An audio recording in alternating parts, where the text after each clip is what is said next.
Relative atomic मास से बात शुरू करते हैं। सबसे पहला जनाब जो आप लोगों के साथ शेयर हो रहा टर्म वो है रिलेटिव एटॉमिक मास।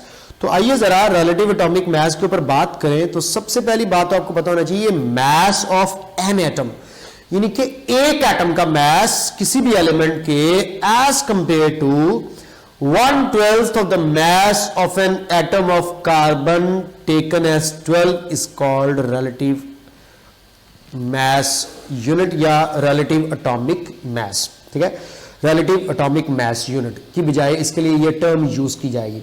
तो डियर स्टूडेंट, एक बात तो अच्छे तरीके से आप लोगों को जेहन में रख लेनी चाहिए, और वो बात आप लोगों ने क्या जेहन में रख लेनी है कि यहां पर जो चीज एक इंपॉर्टेंट है, जो आप लोगों ने सीखनी है, जो आप लोगों के माइंड में होनी चाहिए, वो मैंने बता दी है कि रिलेटिव एटॉमिक मास जो है ये हमारे पास एक एटम का मास है जो किसी भी एलिमेंट के कार्बन 12 के साथ कंपेयर करके निकाले जाने वाला मास है। ठीक है, इसको अच्छे तरीके से आप लोगों ने जो है वो ज़हन के अंदर रखना है।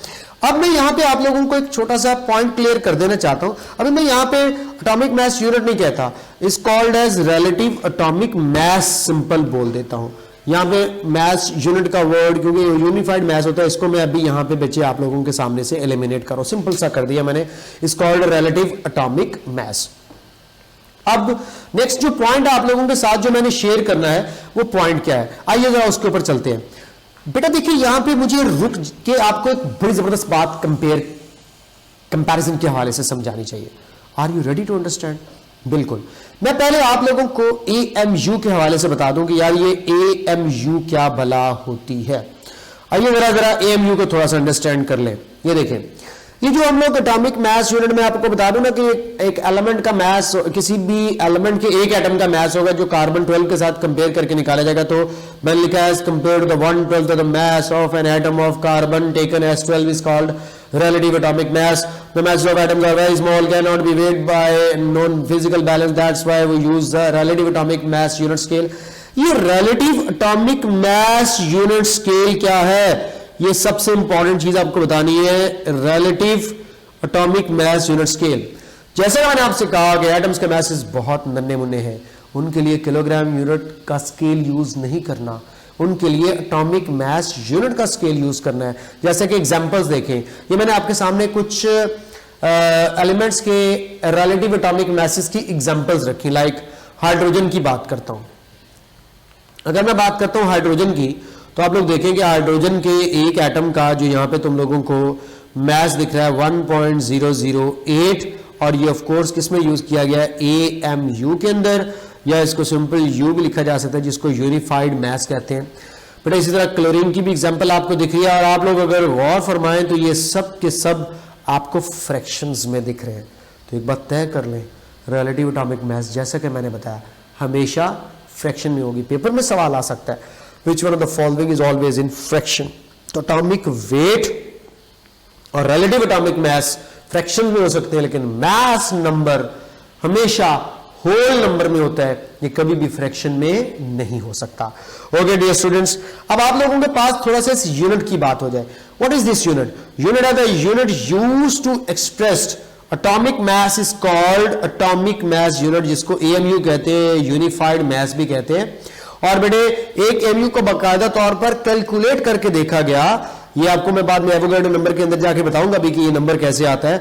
1.661 10 -27 kg के इक्वल होता है। यानी कि अब देखें, बजाय के इतना कम kg लिखने के, उन्होंने कहा है कि इस kg की जगह पे आप AMU लिख दो तो भी चलेगा काम। इस -24 इसको -24 ग्राम में कन्वर्ट करो। आपको पता है कि 1 kg इज इक्वल टू 1000 ग्राम। एक kg जो है वो 1000 ग्राम के इक्वल होता है। और अगर आप यहां किलोग्राम से ग्राम में जाना चाह रहे हो तो आप इस किलोग्राम को मल्टीप्लाई बाय 10⁻³ कर दें। तो मल्टीप्लाई बाय 10⁻³ करके ये 10⁻⁻24 ग्राम बन जाएगा, क्योंकि kg लार्ज है, ग्राम स्मॉलर है।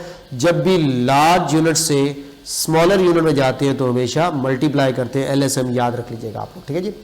और स्मॉल से लार्ज में जाए तो डिवाइड करते हैं। ये भी आप लोगों को सारे मेजरमेंट्स के वेज हैं जो पता होने चाहिए। नहीं हो, अब बजाय कि इतना कम ग्राम में लिखने के आप मास को AMU में लिख दो तो वो काम चल जाएगा।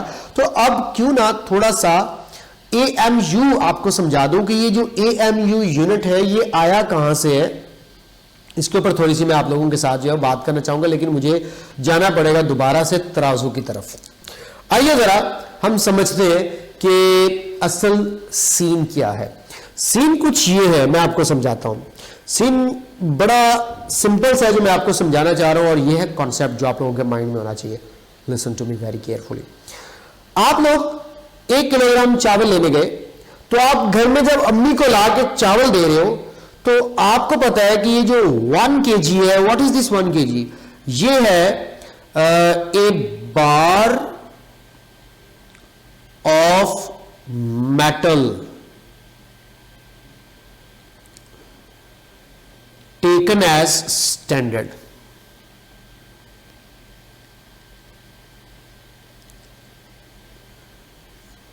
आपने किलोग्राम एक स्टैंडर्ड बार या बाट को कहा हुआ है, चावल लेकर गए अम्मी के पास, अम्मी को कहते हैं अम्मी ये मैं चावल लाया हूं as compare to the metallic बाट which is taken as standard and placed in a museum in London। तो अम्मी तुम्हारे मुंह की तरफ देखना शुरू कर देगी, मेरे बच्चे को क्या हो गया, सठिया तो नहीं गया, पागल तो नहीं हो गया। तो आप लोगों ने ये तो नहीं कहना होता हर दफा। अम्मी कहती है 1 किलो आलू लेकर आओ, आप आलू लेने गए, आपने कहा अम्मी देखो मैं आलू ले आया एज कंपेयर टू ए बाट of a metal which is placed in a museum. अगली दफा चपेड़ पड़ेगी टका के। मैं कह रहा क्या हो गया, पागल हो गए हो बेटा? देखिए आपने इस पूरे के पूरे bar of metallic taken as standard को एक नाम दे दिया। क्या नाम लिया? किलोग्राम। अब आपको बार बार राइस के लिए या जो भी चीज वे करके लाते हो उसके साथ ये बोलने की जरूरत नहीं, उसको 1 kg बोल दो। इसी तरह अब मैं आपको बताने लगा हूं कि 1/12 of the mass of 1 atom of carbon 12 isotope. क्या मैंने बोला? 1/12 of the mass of 1 atom of carbon 12 isotope. इसको नाम दे दिया जाता है AMU, एटॉमिक मैस यूनिट, या यूनिफाइड मैस, यूनिफाइड मैस।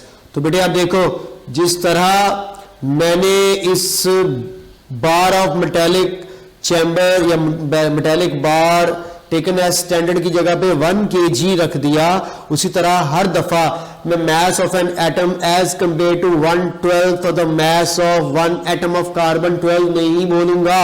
मैं इस पूरे के पूरे की जगह पर एक नाम रख दूंगा, और वो नाम मैंने क्या रखा हुआ है? AMU, जिसको मैं यूनिफाइड मैस या एटॉमिक मैस यूनिट का नाम देता हूं। समझ आ गई है? अब आप लोगों को पता होना चाहिए। यहां पे एक क्वेश्चन अराइज होता है, कार्बन 12 को क्यों स्टैंडर्ड लिया गया? ये अगली स्लाइड में जाके एक्सप्लेन भी करूंगा। कार्बन 12 एक अबंडेंट और स्टेबल आइसोटोप है, इसका एग्जैक्ट मैस 12 है विदाउट एनी फ्रैक्शन। तो कार्बन 12 आइसोटोप की सिलेक्शन की ये बाकायदा तौर पर रीजन है, ये एमसीक्यू आता है कि रीजन बिहाइंड द कार्बन 12, कि कार्बन 12 को ही क्यों स्टैंडर्ड लिया गया एटॉमिक मैस यूनिट बनाने के लिए, क्योंकि इसका एग्जैक्ट मैस 12 है, स्टेबल और अबंडेंट एलिमेंट जो है वो आइसोटोप है कार्बन का। एनी हाउ, अब आपको समझ आ जानी चाहिए कि यहां से शुरू करें एज कंपेयर टू, ठीक है जी, यहां से शुरू करूं अगर मैं as compared to 1/12 of the mass of an atom of carbon taken as 12, पूरे का पूरा अगर उड़ा दिया जाए तो इसकी जगह पे क्या लिखा जाएगा? AMU, जो कि एटॉमिक मैस का यूनिट है। अब आपको समझ आ जानी चाहिए कि मैं ये कहूंगा कि रिलेटिव एटॉमिक मैस को अगर मैं कहूं कि 1/12 of the mass of the carbon 12 की बजाय AMU लिख दें, तो इसका मतलब अल्टीमेटली यही होगा 1/12 of the mass of carbon 12। ये सारी बातें मैंने आपको बता दी। अब देखें रिलेटिव आइसोटोपिक मैस क्या होता है, जरा देखें, डेफिनेशन पढ़े, आपको खुद ही समझ आ जाएगी कि सर ने हमारा कॉन्सेप्ट क्लियर कर दिया। और दिल से दुआ जरूर दीजिएगा, आपके दिल से खुद ही दुआ निकलेगी जब आपको समझ आ जाएगी। देखें, एक किसी भी आइसोटोप का मास है एलिमेंट के, और कंपेयर करके निकाला गया 1/12 of the mass of an atom of carbon 12 is called relative isotopic mass. अब देखो क्लोरीन के दो आइसोटोप्स है, एक 35 वाला आइसोटोप है, एक 37 वाला आइसोटोप। अगर मैं इसके मास 35 और 37 के साथ AMU लिख दूं तो इसका मतलब है AMU से फौरन समझ जाओ कि कार्बन 12 जो कि स्टैंडर्ड है उसके साथ कंपेयर करके निकाला जाने वाला मास है। और अच्छे तरीके से ज़हन में रख लीजिएगा कि 1/12 of the mass of the carbon 12 की जगह पे हम सिंपली क्या लिख देते हैं, AMU लिख देते हैं। अगली बात भी आप लोगों को पता होनी चाहिए, और वो बात क्या है कि जो AMU होता है, याद रख लीजिएगा, इसको मैं टर्म यूज कर रहा था यूनिफाइड मैस। बेटे याद रख लीजिएगा, यूनिफाइड मैस का मतलब आप लोगों ने नहीं बोलना। Unified mass means mass of single particle, mass of single atom, mass of single molecule, mass of single formula unit. तुझे कह देना चाहिए यूनिफाइड मैस है मैस ऑफ सिंगल पार्टिकल। जनाब ये सिंगल पार्टिकल का मैस है जो आप लोगों ने अपने पास अपने माइंड में रखना है। उम्मीद है ये बात आप लोगों को समझ आ गई होगी। मैं आगे बढ़ूं, रिलेटिव मॉलिक्यूलर मैस, और आप लोग देखें बिल्कुल आपको एग्जैक्ट वही डेफिनेशन दिखेगी जो मैंने अभी आप लोगों से बात की, मगर आप लोगों को अब देखें mass of a molecule as compare to the 1/12 of the mass of an atom of carbon 12 is called relative molecular mass. इनकी अगर आप रिप्रेजेंटेशंस की बात करें तो इस देखें, वो भी मैं आपको बता देता हूं अभी, लेकिन देखिए इसकी एग्जांपल में देखिए relative molecular mass of water, H2O की बात हो रही है बेटा। देखिए अगर आप बात करते हैं H2O की तो हाइड्रोजन के 2 मैस बनता है और ऑक्सीजन का 16, तो मिलाकर टोटल बनता है 18। लेकिन जैसे इसके साथ AMU आ जाएगा समझ आएगा कि ये कार्बन 12 के साथ कंपेयर करके निकाला गया। इस तरह कार्बन डाइऑक्साइड की बात करें CO2, इसमें कार्बन का 12 और ऑक्सीजन का 32 कंबाइन करो, टोटल 44 बनता है, और AMU का मतलब है कार्बन 12 के साथ कंपेयर किया गया। इसी तरह रिलेटिव फार्मूला मैच देखें तो ये भी आप लोगों को कार्बन 12 के साथ 1/12 of the mass of an atom of carbon 12 isotope के हवाले से बताएगी। The mass of formula unit as compare to 1/12 of the mass of an atom of carbon 12 isotope is called relative formula mass. Examples जो है इसकी आप लोगों के सामने सोडियम क्लोराइड का दिख रहा होगा NaCl, जिसमें सोडियम का 23 प्लस क्लोरीन का 35.5 कंबाइन करूं तो 58.5 बनता है टोटल। AMU का मतलब है कार्बन 12 के साथ कंपेयर करके निकाला गया।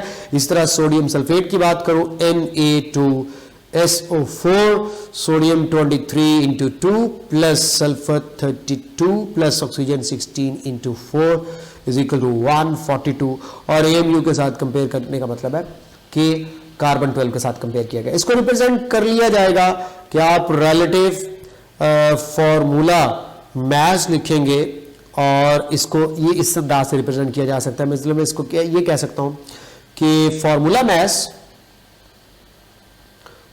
मैस होगा लेकिन रिलेटिव, ठीक है, ये साथ में टर्म यूज की। इसी तरह यहां पे मॉलिक्यूलर मैस होगा तो इसको आप सिंपली जो है वो MR से रिप्रेजेंट कर सकते हैं। लाइक ये रिलेटिव मॉलिक्यूलर मैस जो है वो MR से रिप्रेजेंट की जा सकती है। ठीक हो गया जी। इसी तरह ये रिलेटिव आइसोटोपिक मैस को अगर आप लोग रिप्रेजेंट करना चाहते हो तो इसकी रिप्रेजेंटेशन भी मैं आपको बता देता हूं कि ये रिलेटिव आइसोटोपिक मैस होगी IA आइसोटोपिक मैस, और ये रिलेटिव A फॉर मैस होता है और R फॉर रिलेटिव, और ये मैस तो है रिलेटिव मगर किसकी है, आइसोटोप की है। ठीक होगा। इसी तरह ये सारी रिलेटिव एटॉमिक मास के बारे में मैंने आपको बता दिया कि इसको AR के साथ रिप्रेजेंट करेंगे। ये भी आप लोगों के साथ इसकी रिप्रेजेंटेशन आ गई।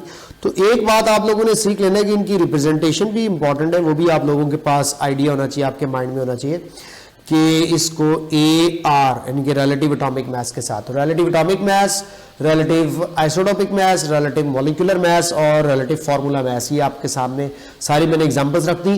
जैसे कि मैंने आपसे पहले भी बताया कार्बन 12 को स्टैंडर्ड क्यों लिया गया, इसके ऊपर बातचीत हुई, और आप लोगों को जैसा कि आइडिया है कार्बन 12 स्टैंडर्ड लेने की वजह हाईली स्टेबल आइसोटोप है, एग्जैक्टली मास इसका जो है वो होल नंबर्स में 12 विदाउट एनी फ्रैक्शन, तो एक स्टैंडर्ड तो अच्छा ही होना चाहिए ना यार, हैंडल इजीली हो जाता है सॉलिड स्टेट के अंदर। जिस तरह हमारे यहाँ रिलेटिव्स की बात कर रहे थे, तो रिलेटिव्स का मतलब रिश्तेदार, रिश्तेदार का मतलब कंपैरिजन, और कंपैरिजन करने के लिए हमने अपने से हमेशा ऊपर वाले को देखना था। यही वजह है कि हम लोग अल्लाह ताला का शुक्र अदा करने वालों में नहीं है।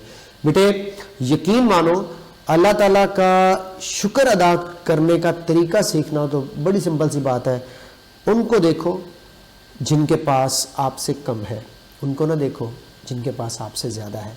अल्लाह ताला की ज़ात का शुक्र अदा करना चाहिए। शुक्र अदा करने वालों को अल्लाह ताला और इनायत करता है। तो I am also thankful to Allah Almighty कि उसने मुझे इस काबिल बनाया कि मैं आप लोगों के लिए बहुत अच्छी केमिस्ट्री जो है वो ला सकूं, और ये शुक्र अदा करना और बेहतरी की तरफ लेकर आएगा इंशाअल्लाह ताला।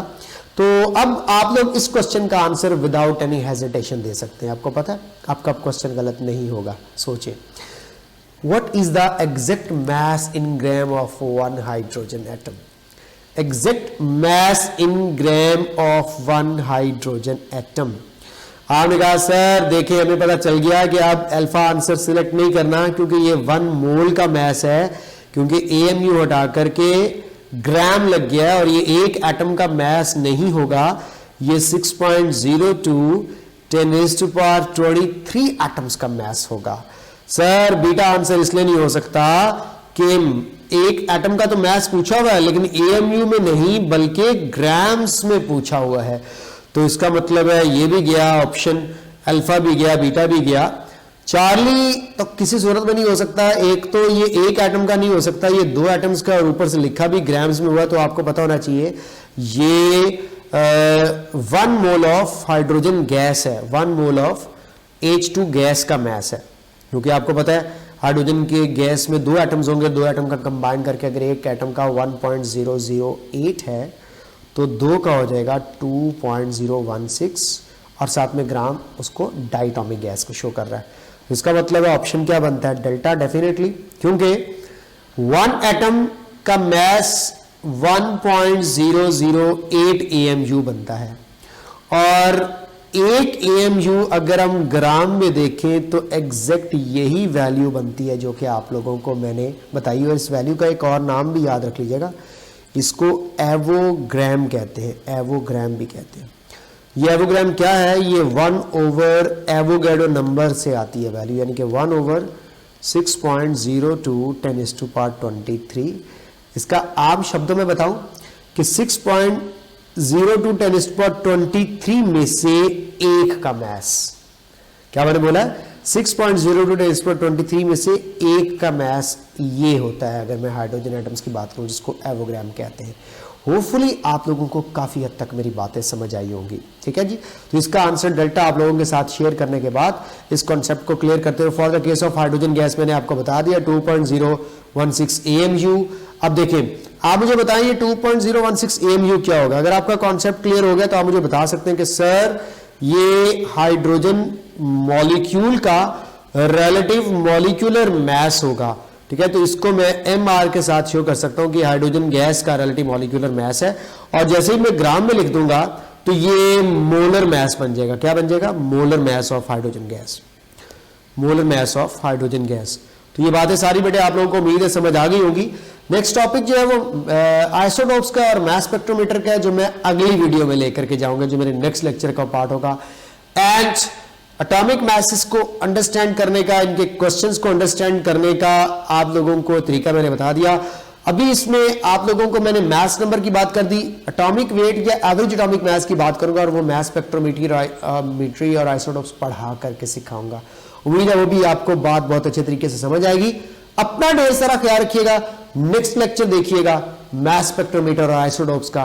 टेक केयर एंड दुआएं जरूर दीजिएगा इस लेक्चर को सुन के समझ के। खुदा हाफिज।